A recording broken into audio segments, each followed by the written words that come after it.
Okay, welcome to the deep dive. Today we're looking at something really interesting based on a recent Politico article. It's about these interactions between, major U.S. business figures and Saudi Arabia. Right, yeah. And it's more than just your standard international business trips, it seems. The political reporting points to, well, a pretty high level of engagement between these American business leaders and the kingdom. And the timing is interesting too, isn't it? Especially with how U.S.-Saudi relations have been lately, and of course, former President Trump's role or maybe lingering influence there. Exactly. That seems to be a key thread in the Politico piece. Trump's existing business connections and sort of relationships in Saudi Arabia look like a pretty big factor here. Okay, so let's try and unpack that. The article mentions these figures are like titans of American finance and industry, so real heavy hitters. Yeah, it definitely seems that way. The reporting suggests very high-level people are involved. It implies these aren't just, casual chats. We're likely talking serious potential deals. Makes sense. And are these meetings happening like at big conferences or more behind closed doors, does the article say? It doesn't detail every specific location, but you'd assume major centers like Riyadh, maybe linked to investment forums or perhaps more private gatherings. The focus is really on the level of the people involved. Got it. So what's the draw? Why this particular focus on Saudi Arabia from these business leaders right now? Well, the article points to a few things. Seeking investment seems like a big one. Saudi Arabia's public investment fund is, Yeah. well, it's massive.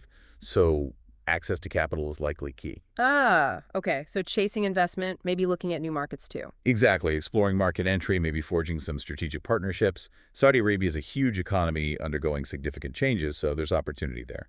Right. But how does this fit with the current U.S. administration's approach? Their stance towards Saudi Arabia has been, well, different, hasn't it? That's a really interesting point, yeah. There's definitely a different tone now compared to the previous administration. So these private sector moves, they might be running on a slightly different track than official diplomacy. So, like, business interests potentially moving independently of the current political climate. It kind of raises that question, doesn't it? How much do these individual or corporate relationships drive things, regardless of the official government-to-government stance?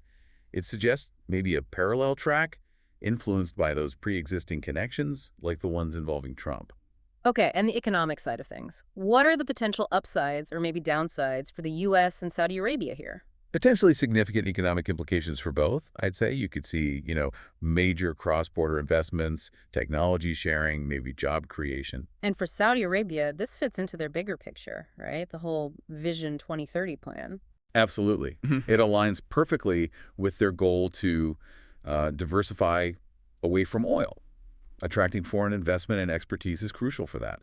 And for the U.S. side, well, it's access to that capital we mentioned, plus potentially lucrative new markets. Okay, let's zoom out for a second. The geopolitical angle.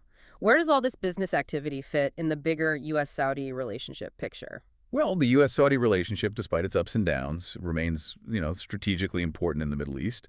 These business ties, even if driven by economics, can't be totally separated from that. Strong economic links can sometimes reinforce diplomatic ties. You're not always guaranteed. Not always, no. But robust business interaction often creates its own kind of connective tissue between countries. It adds another layer to the relationship. So boiling it down, the main takeaway seems to be top U.S. business figures are actively engaging with Saudi Arabia, and former President Trump's ongoing connections appear to be a noticeable element in that dynamic. I think that sums it up well. It really highlights this complex mix of business goals, personal networks, and the broader geopolitical landscape. It definitely leaves you, the listener, with something to think about. How much weight do these private business interests carry compared to official foreign policy? And as these worlds increasingly overlap, what does that mean for international relations going forward? What other factors might be shaping things behind the scenes? Thanks for joining us for this deep dive.